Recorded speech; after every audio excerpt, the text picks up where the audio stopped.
Vote দিন। আপনাদের আপনজন ডক্টর নির্মল শাহকে ভোট দিন।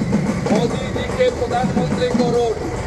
দেশকে সুরক্ষিত রাখতে, পাকিস্তান চীনকে সবক শেখাতে, পাক অধিকৃত কাশ্মীরকে উদ্ধার করতে নরেন্দ্র মোদীজির প্রার্থী ডক্টর নির্মল শাহকে ভোট দিন। পাকিস্তানকে শিক্ষা দিন, নরেন্দ্র মোদীজির প্রার্থীকে ভোট দিন। পাক অকুপাই কাশ্মীরকে উদ্ধার করতে নরেন্দ্র মোদীজির প্রার্থী। 2 হয়ে গেছে, 543, দুটোতে জিতে গেছি, বাকি 541, 400 পার আমরা করাবো। মোদীজি তৃতীয়বারের জন্য প্রধানমন্ত্রী হবে। পাকিস্তান আর চীনকে শিক্ষা দেব, আর পাক অকুপাই কাশ্মীর আমরা দখল করব, কাড়িয়ে নেব। পিওকে ভারতের ছিল, ভারতের কাছে আসবে। তাই এই নির্বাচনে আপনাদের সবাইকে জোট বেঁধে পদ্ম ফুলে ভোট দিতে হবে। গতবারে রামনবমীর সভাতে, মিছিলে হাওড়ার শিবপুর, হুগলির রিসরা, উত্তর দিনাজপুরের ডালখোলাতে হামলা করেছিল, টাইট দিয়ে দিয়েছি। এবারে শক্তিপুরে কি হয়েছে খবর পেয়েছেন? আত্মীয় স্বজন আছে তো? একটু দূরেই তো রামপুর ঘাট পেরোলে শক্তিপুর, তাই তো? কি হয়েছে জানেন? খবর রাখেন? পেয়েছেন খবর? সিভিক ভলেন্টিয়ারের বাড়ি থেকে পারমিশন নেওয়া রামনবমীর মিছিলে আক্রমণ হয়েছে। এর প্রতিবাদ আপনাদেরকে করতে হবে। এই নির্বাচন দেশের নির্বাচন। অমৃতা রায়কে যেমন পার্লামেন্টে পাঠাবেন, নরেন্দ্র মোদীজিকে তৃতীয়বারের জন্য প্রধানমন্ত্রী করবেন। তাই আসমুদ্র হিমাচল আওয়াজ উঠেছে, এইবার এইবার এইবার 400 পার করাতে হবে। কি বলছে পিসি? পিসি বলছে ফরাক্কাতে আমি নলবাহিত জল দিয়েছি, আরে ওটা জল জীবন মিশন, মোদিজি স্কিম। পিসি বলছে আমি রেশন দিই, আরে রেশন নরেন্দ্র মোদী সরকার দেয় 7 কোটি লোককে, পশ্চিমবঙ্গের ভারতের 82 কোটি লোককে। পিসি বলছে লক্ষ্মীর ভান্ডার বন্ধ করে হয়ে যাবে, আমি বলি বন্ধ হবে না, 3000 টাকা হয়ে যাবে বিজেপি সরকার পশ্চিম বাংলায় এলে।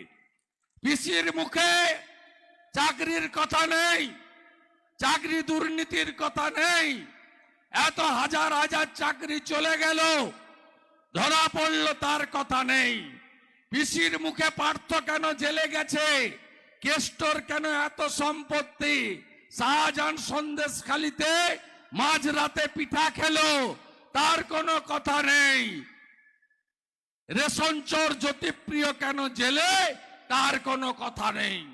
2 কোটি কেন বেকার, 50 লক্ষ কেন পরিযায়ী শ্রমিক, শিল্প কেন বাংলায় নেই, 6,93,000 কোটি টাকা কেন বাংলার ঋণ, তার কোনো কথা নেই।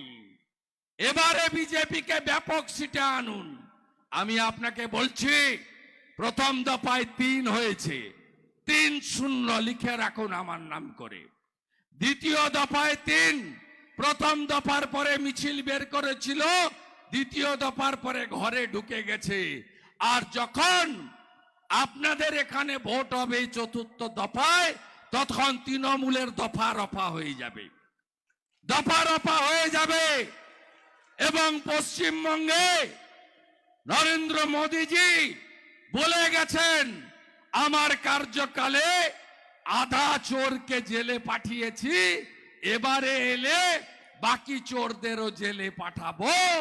নরেন্দ্র মোদীজি বলেছেন মাফলার গেছে জেলে, এবারে হাওয়াই চটি যাবে জেলে। নিশ্চিন্ত থাকুন মায়েরা, বাড়ি ফিরবেন, 9টার বেশি হয়ে গেছে। সন্দেশখালির বদলা হবে না, তৃণমূলের শেখ শাহজাহানদের পিঠা খাওয়া চিরদিনের যদি মতো বন্ধ করতে হয়, এই লোকসভা ভোটে এই ছিন্নমূল, চোরামূল, তোলামূল পিসি ভাইপোর কোম্পানিকে, ঠগি পিসির কোম্পানিকে একেবারে উৎখাত করতে হবে এবং কৃষ্ণনগরের সিট, সত্যব্রত মুখার্জির সিট, এটা বিজেপির সিট, বিজেপির প্রার্থীকে জিতিয়ে মোদিজির কাছে পৌঁছে দিতে হবে। সবাই রাজি তো? লড়াই হবে, পদ্ম ফুটবে, ভোট সবাই জোট বেঁধে দেবেন তো? 22 জানুয়ারি রাম মন্দির দিয়েছেন কে আমাদের? আর রামনবমীর দিন কোন অন্য সম্প্রদায় ধর্মগুরু নয়, এই মুখ্যমন্ত্রী বলছে রামনবমী দাঙ্গা ডে, এরপরেও সহ্য করবেন? ঝাঁকা পলা সিঁদুর, তুলসী মঞ্চ, শঙ্খ প্রদীপ, গলার কণ্ঠি থাকবে তো? বাংলাদেশে কি হচ্ছে দেখছেন না? তাই সাবধান, জোট বাঁধুন, তৈরি হন আর আওয়াজ তুলুন, কৃষ্ণ কৃষ্ণ হরে হরে, কৃষ্ণ কৃষ্ণ হরে হরে, হরে কৃষ্ণ হরে হরে, পদ্ম ফুল ঘরে ঘরে। যে ফুল না হলে কোন পুজো হয় না, যে ফুল দিয়ে ভগবান রামচন্দ্র অকাল বোধন করেছিলেন, সেই পদ্মে ভোট দিয়ে নরেন্দ্র মোদীর হাত শক্তিশালী করুন, রাষ্ট্রবাদকে প্রতিষ্ঠা করুন। আমরা 12তম স্থানে অর্থনীতিতে ছিলাম, এখন 5। আগামী দিনে মোদিজি তৃতীয় অর্থনৈতিক শক্তিশালী দেশে পরিণত করবে। সংখ্যালঘু আমাদের মোদিজি ধর্মজাত সম্প্রদায় দেখে উন্নয়ন করেন না, ভারতীয়ত্বে যে বিশ্বাস করেন তার জন্যই নরেন্দ্র মোদীজি আছেন। 175টা স্কিম, কোনো ভেদাভেদ নেই। আর আপনাদের মমতা ব্যানার্জি তেজপাতা বলে মনে করেন, তরকারিতে লাগে কিন্তু খাওয়া যায় না। তাই তৃণমূল শৌচালয় চুরি করেছে, তৃণমূল আবাসের বাড়ি চুরি করেছে, তৃণমূল চাকরি চুরি করেছে, তৃণমূল গরু পাচার করেছে, তৃণমূল কয়লা বালি পাচার করে, তৃণমূল 100 দিনের কাজের টাকা চুরি করে। এই তৃণমূলকে হারাতে হবে। আর যে সাংসদের সাংসদ পদ চুরির দায়ে চলে গেছে, দেশ বিরোধিতার জন্য চলে গেছে, যিনি ব্যাগ গুছাচ্ছেন, সিবিআই কখন উনাকে কেষ্টমণ্ডলের সঙ্গে তিহারে রাখবে, সেই রকম প্রাক্তন সাংসদকে ভোট দেবেন না, অমৃতা রায়কে ভোট দিয়ে জেতাবেন। সবাই ভালো থাকবেন। মোদিজি 3 তারিখের সভা ভরিয়ে দিতে হবে। আর 4 তারিখে সন্ধ্যে 7টায় আমি পলাশিপাড়ায় আবার আসছি, আবার দেখা হবে আপনাদের সঙ্গে। বেথুয়াতে দিদি জেতার পরে বিজয় সভা হবে, 2টো করে লাড্ডু দেব, একটা কৃষ্ণনগর জেতার লাড্ডু, আর একটা মোদিজিকে তৃতীয়বারের প্রধানমন্ত্রী করার লাড্ডু। সেই দিন কৃতজ্ঞতা জ্ঞাপন সমাবেশে আবার দেখা হবে। আপনাদের সকলকে বলবো 13 তারিখ আসছে দিন, 13 তারিখ আসছে দিন, বোতাম টিপে ভোট দিন, সন্দেশখালীর বদলা নিন, চোর তাড়াতে ভোট দিন, চোর তাড়াতে ভোট দিন, রাষ্ট্রবাদের পক্ষে ভোট দিন, অমৃতা রায়কে ভোট দিন, পদ্ম ফুলে ভোট দিন, বোতাম টিপে ভোট দিন, সকাল সকাল ভোট দিন, মোদিজিকে প্রধানমন্ত্রী করতে ভোট দিন। মোদিজিকে প্রধানমন্ত্রী করতে ভোট দিন। সবাই ভালো থাকবেন। ভারত মাতা কি, ভারত মাতা কি, জয় শ্রী রাম। জোর সে বলো সবাই মিলে, আরো জোরে, আরো জোরে, জয় শ্রী রাম। আমাদের আজকে অনেকে জয়েন করছেন এখানে। আমাদের বিকাশ হালদার দা এসছেন চোপড়ার। প্রবলদা কোথায়? বিকাশ দাকে আমাদের চোপড়ার আগে জেলা পরিষদ মেম্বার ছিলেন, তিনি আজকে যোগ দিলেন। জেলা প্রেসিডেন্ট পতাকা নিচ্ছেন, আমি পাশে থাকছি। বিকাশ বাবু আসছেন, তিনি কথা দিয়েছেন এবারে চাপড়া থেকে পদ্ম ফুটবে। আমাদের আরো যোগ দিচ্ছেন মিহির বিশ্বাস, বাবলু মণ্ডল, তরুণ বৈরাগ্য, তপন বিশ্বাস, স্নেহাশিস বিশ্বাস, সুব্রত ঘোষ, গৌতম বিশ্বাস, সুজন হালদার, নীল হালদার, বাবলু ঘোষ, সার্থক মণ্ডল, মিনময় সিং। বন্দে মাতরম। বিজেপি বিজেপি জীবতং, বিজেপি বিজেপি জীবতং। ভারত মাতা কি, বন্দে বন্দে बंदे। मोदी जी आगे बढ़ो, हम तुम्हारी साथ है। मोदी जी जिंदाबाद, मोदी जी जिंदाबाद, बीजेपी जिंदाबाद, बीजेपी जिंदाबाद।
হ্যালো, আমাদের সভা সমাপ্তি লগ্নে শুভেন্দু দা তার মূল্যবান বক্তব্য রেখেছেন। নাকাশিপাড়া ব্লক বিজেপির পক্ষ থেকে আমরা তাকে ঐকান্তিক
ঘোষকে সাসপেন্ড করা হয়েছে। আমি এটা নিয়ে মন্তব্য করব। অধীর রঞ্জন কোম্পানির ভিতরের ব্যাপার, কোন কর্মচারীকে রাখবে, কোন কর্মচারীকে তাড়াবে, ওটা ওদের নিজেদের ব্যাপার। তৃণমূল কোনো রাজনৈতিক দলই নয়, একটা প্রাইভেট লিমিটেড কোম্পানি, বিভিন্ন স্তরের কর্মচারী আছে, contractual, casual, part timer, group D, group C. Adhir Ranjan বলছে তৃণমূল করার থেকে বিজেপি করা ভালো। ও ওখানে বিজেপির যে ভোট ব্যাংক কারা আছেন আমি বলছি না, সেই ভোট ব্যাংকটাকে ডিস্টার্ব করতে চাইছি, এটা কৌশল। আমি নওদাতে সতর্ক করে দিয়েছি, কারণ 19 সালে উনি ভারতীয় জনতা পার্টি ভোটারদের বলেছিলেন আমি তৃণমূলকে হারিয়ে দেবো, তোমরা আমাকে ভোট দাও, আমি জেতার পরে মোদিজির সঙ্গে কাজ করব। উল্টে নরেন্দ্র মোদিজির 5 বছর ধরে কুৎসিত অশালীন আক্রমণ লোকসভাতে উনি করেছেন। উনি একটা সময় নরেন্দ্র মোদিজির মতো মানুষ, যাকে লোক হিমালয় পর্বতের মতো, গঙ্গার মতো রেসপেক্ট করে ভারতবর্ষের জনগণ, তাকে নর্দমার সঙ্গে তুলনা করেছিলেন এই অধীর রঞ্জন চৌধুরী। তাই এবারে ভারতীয় জনতা পার্টির ভোটাররা ডক্টর নির্মল শাহকে ভোট দেবেন। তিনি বিভ্রান্ত করার জন্য এটা করছেন, এতে কোনো লাভ হবে না। অধীর চৌধুরী থার্ড হবে এবং বহিরাগত ইউসুফ পাঠানকে হারিয়ে ওখান থেকে রাষ্ট্রবাদী ডাক্তার নির্মল সাহা এবারে মোদিজির কাছে পৌঁছাবে। এই প্রশ্ন করতেই আজকে রিপাবলিক বাংলার সাংবাদিকের কলার চেপে ধরল অধীর রঞ্জন চৌধুরী। কৃষির যেমন মাথা খারাপ হয়েছে, উল্টোপাল্টা বলছেন, ঠিক এরও মানসিক অস্থিরতা তৈরি হয়েছে। আপনি বুঝতে পারছেন যে 5-6 টার্মের এমপি, দিল্লির বাংলো, কেন্দ্রীয় সরকারের দেওয়া সিআরপি, সামনে পুলিশের পাইলট কার, সমস্ত স্ট্যাটাস 4 জুনের পরে শেষ হয়ে যাবে। তাই মানসিক অস্থিরতা থেকে এই ধরনের আচরণ, ধৈর্য হারিয়ে কলার চেপে ধরেছে দাদা, ধৈর্য হারিয়ে মানসিক অস্থিরতা থেকে করছেন। বলুন। সন্দেশখালীর ব্যবসায়ী, মাছ ব্যবসায়ীরা সেখানে ইডির র্যাডারে রাজ্যের 2-3 মন্ত্রীর নাম আসছে, কি বলবেন? সবাই জানে তো, ব্যারাকপুরের প্রার্থী তিনি একটা মন্ত্রী, আর বিধাননগরের একটা লম্বা মন্ত্রী যে মিউনিসিপ্যাল রিক্রুটমেন্ট স্ক্যামে যার বাড়িতে তল্লাশি হয়েছিল, আর একটা জেলে আছে। সবাই জানে এই 3টে মন্ত্রী, কিন্তু এগুলো সব চুনোপুটি, সব খেয়েছে হাওয়াই ছুটি। বারংবার বিজেপি কর্মীদের ওপর আক্রমণ, নবদ্বীপেও আক্রমণ করা হয়েছে, সেখানে রীতিমতো আহত হয়েছেন, কি বলবেন? আমাদের প্রার্থীদের উপর আক্রমণ হয়েছে, রেখা পাত্র মহোদয়ের উপর আক্রমণ হয়েছে, ডাক্তার প্রণোদ টুডুকে হসপিটালে থাকতে হয়েছে, নিশীথ প্রামাণিকের উপর আক্রমণ হয়েছে, শান্তনু ঠাকুরের উপর আক্রমণ হয়েছে। গতকাল সনাতন সোরেন, আমাদের এসটি সভাপতি ঝাড়গ্রাম, বিয়ে বাড়ি থেকে ফিরছিল, মেরে মাথাতে কুপিয়ে দিয়েছে। এরা ট্রাইবাল শিডিউল কাস্টদের দেখে দেখে আক্রমণ করছে, কারণ SC ST OBCরাই হচ্ছে মোদিজির আসল ভোট ব্যাংক, এদের উপরে টার্গেট করে আক্রমণ করা হচ্ছে। মুখ্যমন্ত্রী মমতা বন্দ্যোপাধ্যায় যেখানেই যাচ্ছেন সেখানে 2-1টি স্ল্যাং ইউজ করছেন, এবং মুখ্যমন্ত্রী যেখানেই যাচ্ছেন সেখানে মাঝে মাঝে 2-1টি স্ল্যাং ইউজ করছেন, এবং বাংলা বাজে কথা বলছে, মুখ খারাপ করছে, মুখ খারাপ করে ফেলছে। ওই জন্য ভালো ব্লিচিং আর ফিনাইল আমরা আনাচ্ছি।